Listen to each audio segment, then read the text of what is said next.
Seminggu sebelum saya syuting, ketika saya lagi tidur di rumah, jam 3 pagi pintu balkon kamar saya terbuka dan yang tahu itu istri saya.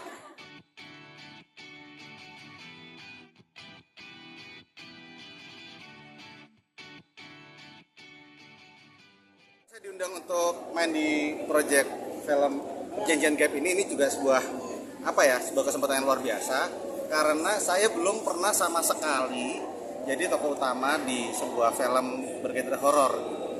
Jadi ini memang pas awal-awalnya juga ada perasaan ngeri-ngeri sedep juga gitu. Wah, ambil nggak ya? Tapi untungnya ketika saya baca sinopsisnya, saya baca naskahnya sekilas dan juga penjelasan dari Ibu Hadrah, semua menjadi make sense.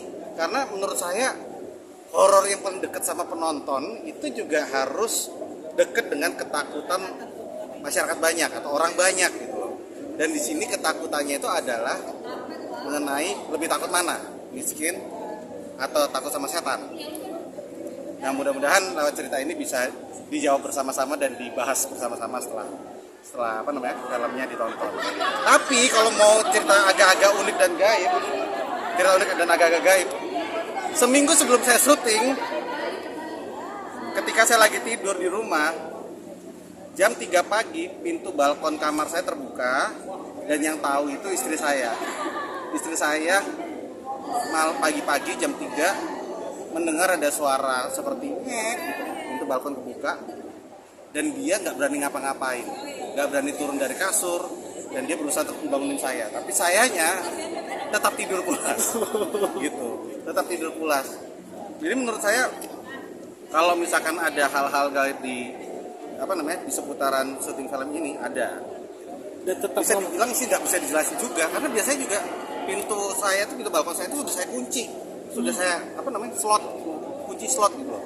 Tapi malam itu entah kenapa kebuka lumayan. Apakah ada yang masuk atau sesuatu ingin keluar? Sampai sekarang saya nggak tahu. Dan tetap mengambil film ini. Justru menurut saya ini pertanda untuk tetap mengambil film ini. Saya harus lanjut dengan cerita ini. Untuk proses syutingnya sendiri mungkin seperti apa? Mungkin bisa. Kenapa? Proses syutingnya sendiri. Oke, untuk proses praproduksinya kebetulan kami diberikan waktu sekitar hampir 3 minggu untuk reading. Dan di sini kami juga di-guide oleh guru acting juga namanya Mas Faiz dari Fase. Dia juga mengumpulkan talent-talent ini untuk kita berlatih bersama. Dan saya paling senang itu pada saat persiapan film ini saya sadari sesuatu. Kita di sini sama pemain nggak ada yang namanya adu acting, tapi kolaborasi acting. Untungnya saya dipertemukan dengan teman-teman ini sehingga kita tahu bahwa satu-satunya hal yang harus dimenangkan di sini adalah bersama-sama kita menangkan ceritanya. Kita harus bawain ceritanya dengan baik dan benar. Nah, pas syutingnya ya jelas ada beberapa cerita-cerita yang bisa dibilang sulit untuk dijelaskan dengan istilahnya dengan hal logis. Seperti tiba-tiba ada para teman-teman figuran yang kesurupan massal dan kami para pemain baru tahu besoknya. Terus juga ada ibu sutradara yang ternyata baru hari ini kami tahu dia dibisikin di kupingnya pada saat beliau lagi sholat. Ada juga teman-teman tim art yang mana ditemenin aja pada saat kerja sendirian. Jadi ada beberapa macam-macam. Tapi mudah-mudahan ketika saya cerita gini, teman-teman bisa spot mungkin ya. Mungkin bagi teman-teman yang sensitif, coba nonton filmnya, kasih tahu ke saya. Mungkin nggak sih mereka tertangkap oleh kamera? Mas Dennis kan biasa main di komedi drama gitu kan. Nah, sekarang main horor. Untuk menghadirkan ketakutan itu secara natural tuh ngebayanginnya tuh apa sih? Nah, gini. Ini yang mungkin baru saya temuin ya, dan ini mungkin metode saya aja ya. Tapi ketika saya main di film Perjanjian Gaib ini oleh Bu Hadrah dan tim, saya disuguhkan dengan sebuah setting yang luar biasa, mencekam, tapi di saat yang sama juga indah untuk dilihat. Dan perasaan seperti ini mirip ketika saya sedang main game sebenarnya. Pernah nggak teman-teman mungkin main game horor di mana kita menjadi karakter utamanya dan kita kontrol, dan begitu kita menjelajah ke suatu tempat kita dibikin kaget, heran, Jump scare. jump scare dan lain-lain. Nah, perasaan itu mirip seperti itu. Mirip seperti ketika kita lagi main game. Nah, perasaan seperti itu saya bawa ke film ini. Kebetulan biasanya kalau saya main game itu bukan seperti kebanyakan orang-orang. Kalau saya main game, ketika ada sesuatu yang menyeramkan terjadi, saya keluarin aja.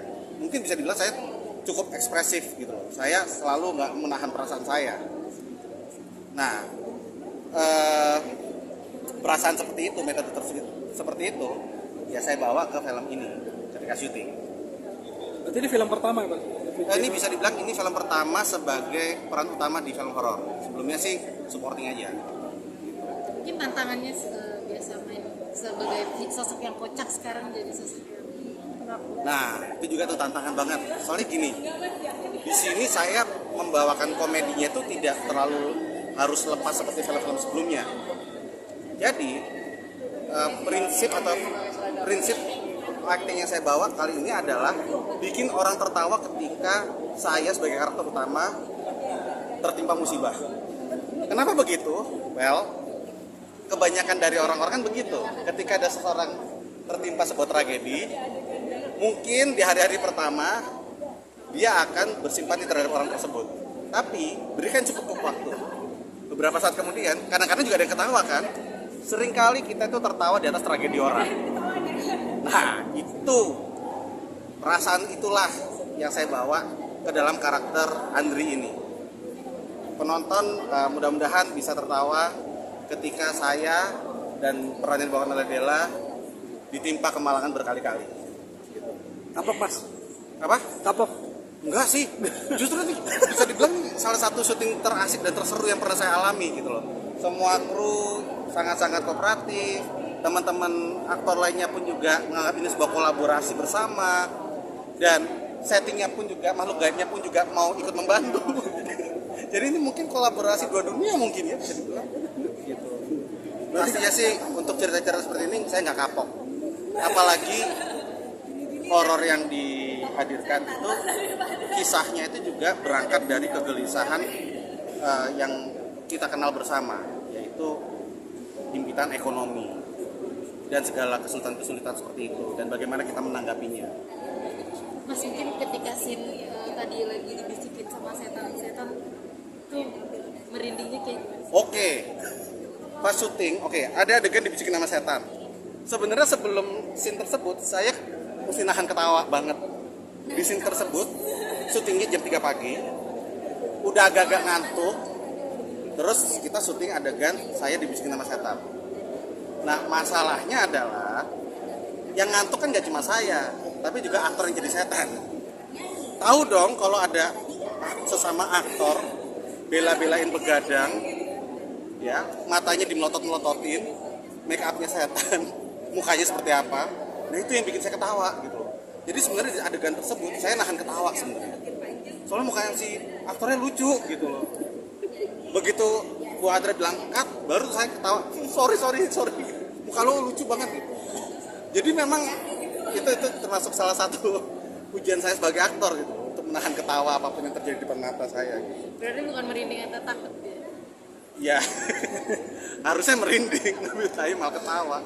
Udah lah, pokoknya kalau ada adegan-adegan pas ada lawan mainnya seperti itu tuh pasti saya nahan ketawa mati-matian.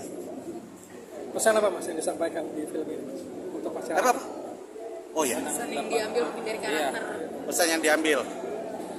Kalau mau kaya cepet, gini aja deh. Kalau mau kaya cepet, tolong pertimbangkan lagi dengan cara melakukan perjanjian gaib, gitu. Tolong dipertimbangkan lagi, karena resiko yang terjadi setelahnya